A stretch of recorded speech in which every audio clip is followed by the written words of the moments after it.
Bom dia a todos, irmãos. Nesse mesmo espírito de adoração, vamos ao Senhor em oração mais uma vez. Pai, nós queremos te agradecer mais uma vez por essa manhã que o Senhor preparou aqui para nós. Obrigado porque essa glória do Senhor o Senhor tem nos revelado. Obrigado pelo privilégio de pertencermos ao Senhor. Que aqui nessa manhã o Senhor possa nos mostrar mais a respeito da tua obra, a respeito da pessoa do teu filho, a respeito de tudo aquilo que o Senhor é. Nós pedimos isso no nome de Jesus. Amém. Irmãos, vamos abrir as nossas Bíblias aqui no livro de Efésios, capítulo 2. Vamos ver o capítulo 2, versículo 1 até o versículo 3. Ele vos deu vida, quando estáveis mortos por vossos delitos e pecados, nos quais andastes em outro tempo, segundo o curso desse mundo, conforme o príncipe da potestade do ar, o espírito que agora atua nos filhos da desobediência, entre os quais também todos nós vivíamos em outro tempo, segundo o impulso dos desejos de nossa carne e de pensamentos, e éramos, por natureza, filhos da ira, como também os demais. Agora vamos caminhar um pouco mais à frente. 1 João, no capítulo 3, versículo 1. Ele diz assim: vede que amor tão sublime nos deu o Pai, para que sejamos chamados filhos de Deus. Por isso o mundo não nos conhece, porque não conheceu a Ele. Versículo 2. Amados, agora somos filhos de Deus, e ainda não se manifestou o que haveremos de ser. Mas sabemos que quando Ele se manifestar, seremos semelhantes a Ele, porque o veremos tal como Ele é. Graças ao Senhor. Quero compartilhar algo bem rápido para a nossa reflexão, antes de partirmos o pão. Nós vemos aqui em Efésios, no capítulo 2, qual era então o nosso estado anterior. A palavra filho se repete 2 vezes em Efésios, esse versículo que nós lemos. Então nós éramos filhos da desobediência, e aí depois, filhos da ira. E aqui em João, no capítulo que nós acabamos de ler, vale colocar que quando João escreveu essas epístolas, o Senhor Jesus Cristo já havia sido elevado aos céus há muito tempo, mais de 30 anos. Mas essa mensagem da cruz, esse presente, essa salvação, permanecia como algo muito fresco na vida de João. Porque quando ele começa a escrever no seu capítulo 3, aqui no versículo 1, você vê o coração dele. Ele diz: quão sublime amor tem nos amado o Pai. João encara o fato de sermos filhos de Deus não como algo muito simples, mas ele encara o fato de sermos filhos de Deus como um santo privilégio. Ele encara o fato de sermos filhos de Deus como algo muito assombroso. Então ele coloca a palavra: tão sublime amor nos amou o Pai. Em outras traduções diz assim: a tal ponto de sermos chamados filhos de Deus. Para poder expressar mais aquilo que está no coração de João, existe uma história de um missionário dinamarquês. Ele foi pregar em algumas ilhas aí, e parte daquele povo se converteu. E aquela parte daquele povo que se converteu, como esse missionário ele não dominava aquela língua, ele pediu então para esses recém-convertidos traduzirem os materiais evangelísticos para aquelas tribos ali. E um daqueles homens que foram traduzir, quando eles se depararam com essa situação, eles viram lá que nos foi concedido sermos filhos de Deus. Um desses homens parou, pensou bem, refletiu, e ele diz o seguinte: isso é demais, acho melhor colocar assim: e nos foi concedido beijar os seus pés.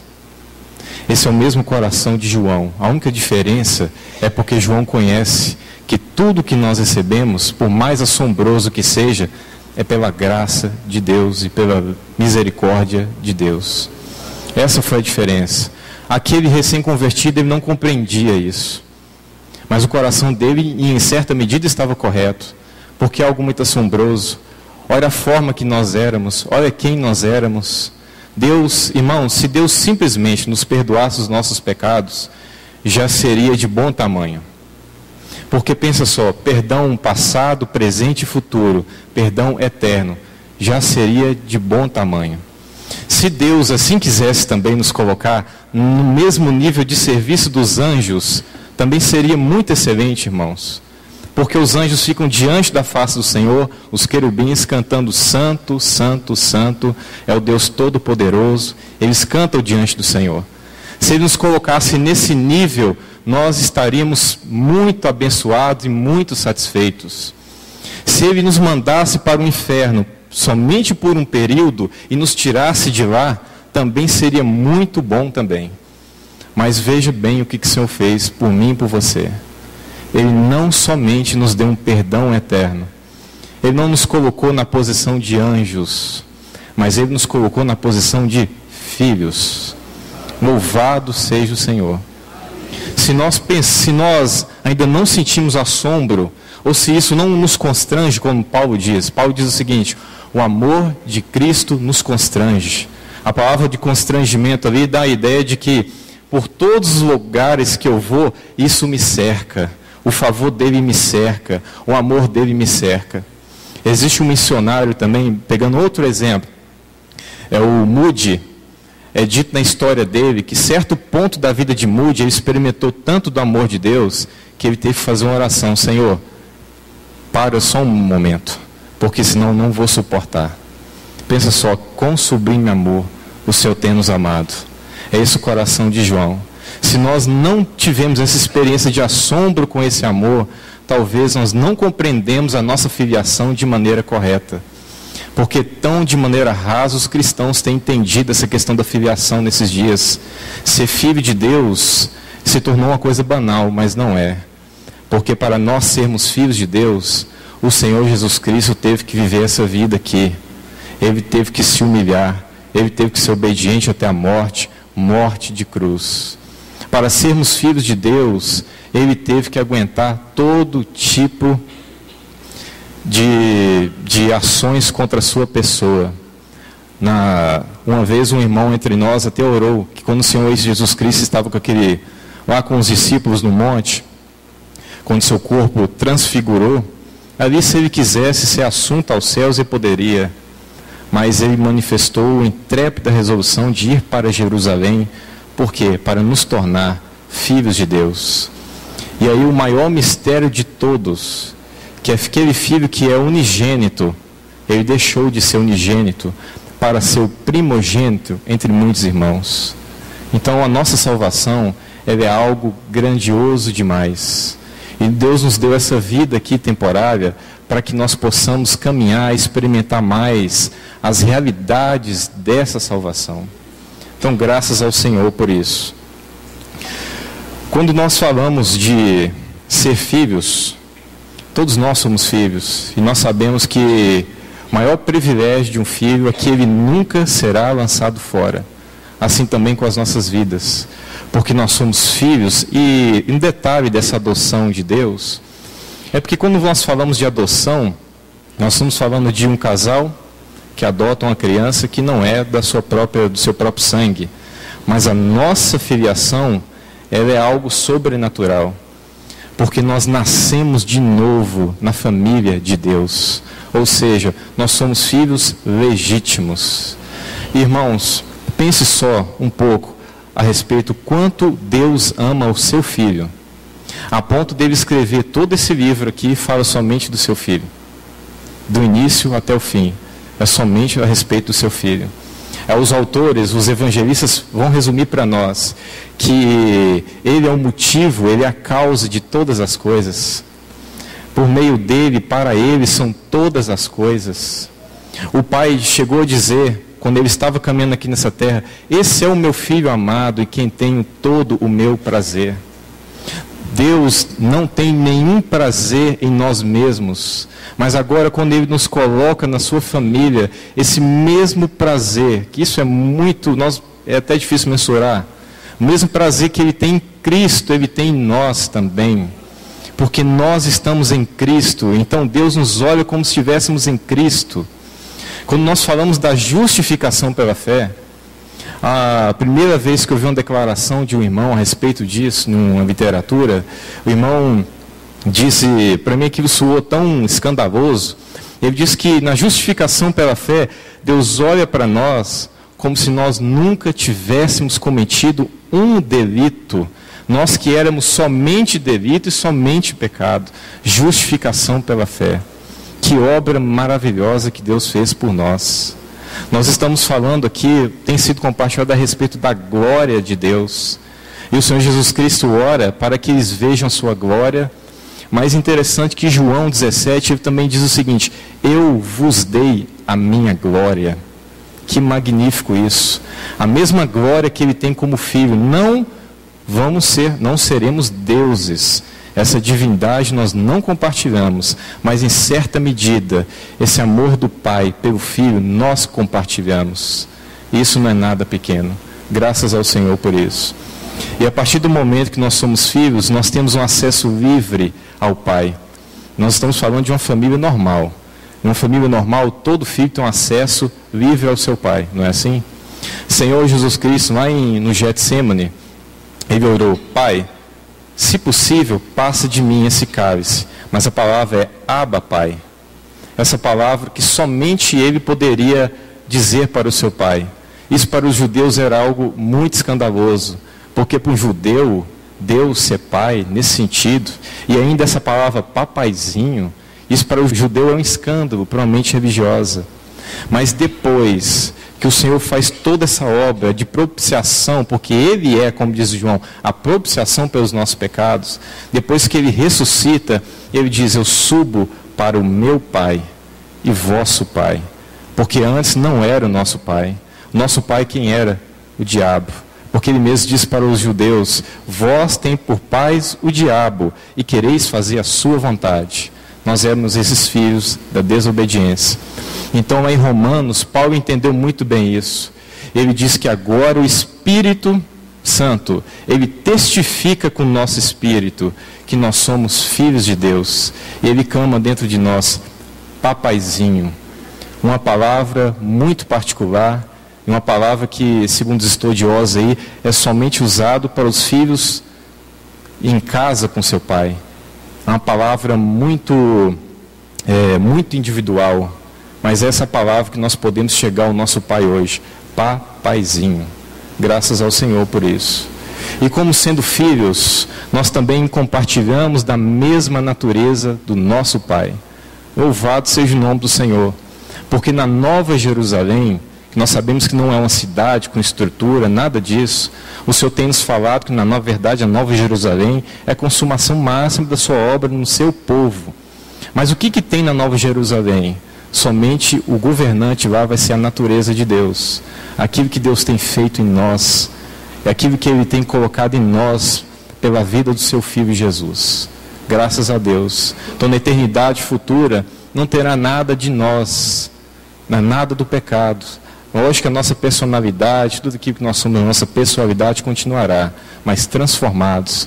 Porque aqui o texto, no versículo 2, ele nos coloca uma grande esperança. Ele diz: amados, agora somos filhos de Deus. É interessante que ele repete, ele diz lá que nós temos o privilégio de ser filhos. Mas ele coloca essa palavra agora para nos confortar. Porque somos filhos de Deus não só na eternidade, mas essa filiação começa aqui nessa terra, desfrutando do nosso Pai.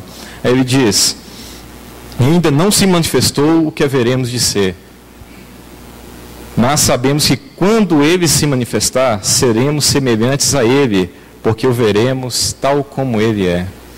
Esse é o nosso destino eterno, ser semelhante ao Senhor Jesus Cristo. Nós vamos tocar na vida uns dos outros na eternidade, mas esse toque será somente Cristo tocando uns aos outros, nada de nós mesmos, uma completa transformação. E o fato de ser filhos também pelo lado bendito também, que é que nós somos corrigidos. Graças a Deus por isso. Por que os pais corrigem os filhos?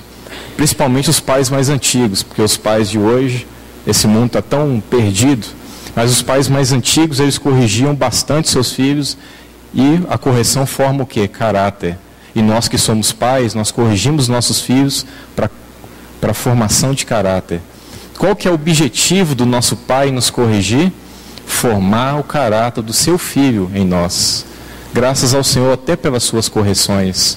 Porque o autor do livro de Hebreus diz que toda a correção do Senhor é com o objetivo de nos fazer participantes da natureza divina. Graças a Deus. Porque cada correção do nosso Pai, cada momento que nós nos abrimos para Ele, nós somos transformados. No início, toda essa correção, como diz mesmo o autor do livro de Hebreus, não parece muito boa, não é verdade? No início de toda correção, nós apanhamos os nossos pais. No início não era nada bom, mas lá na frente nós vemos os frutos, porque um caráter foi formado. Graças ao Senhor. É isso que o Senhor tem feito conosco como filhos. Então que o Senhor, nessa manhã, Ele possa abrir os nossos olhos, nós possamos chegar diante dessa mesa com esse entendimento de que nós não somos mais filhos da ira, de que Deus não está olhando mais para nós com um olhar zangado, mas um olhar satisfeito, porque Cristo, seu Filho, satisfez todo o seu coração.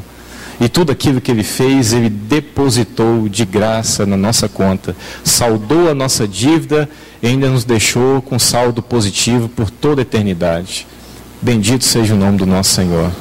Que possamos refletir nessa verdade, porque essa verdade traz um certo conforto, quanto mais o Senhor vai revelando para nós. Porque nós vamos passando por tribulações, por tantas coisas, mas nós sabemos que nós temos um Pai que trata conosco na maneira, de acordo com a sua santidade, de acordo com o seu caráter. E nós vemos em toda a Bíblia o caráter de Deus sendo revelado. Ele é um Deus que não falha e nunca falhará. Parece às vezes que Ele trata conosco de alguma forma, a gente não entende, a gente mesmo se rebela, muitas vezes, infelizmente, mas lá na frente nós vemos que Ele nunca falha.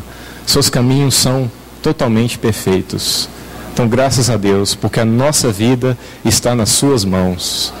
Então, essa manhã para nós é uma manhã não para lembrarmos de nada que temos feito, como é que tem sido a nossa vida, mas uma manhã onde nós possamos ter um louvor em nossos lábios por tudo aquilo que o Senhor fez por nós. Essa é uma manhã de reflexão na obra e na pessoa de Jesus Cristo. Graças ao Senhor. Que o Senhor nos ajude mais uma vez essa manhã. Amém?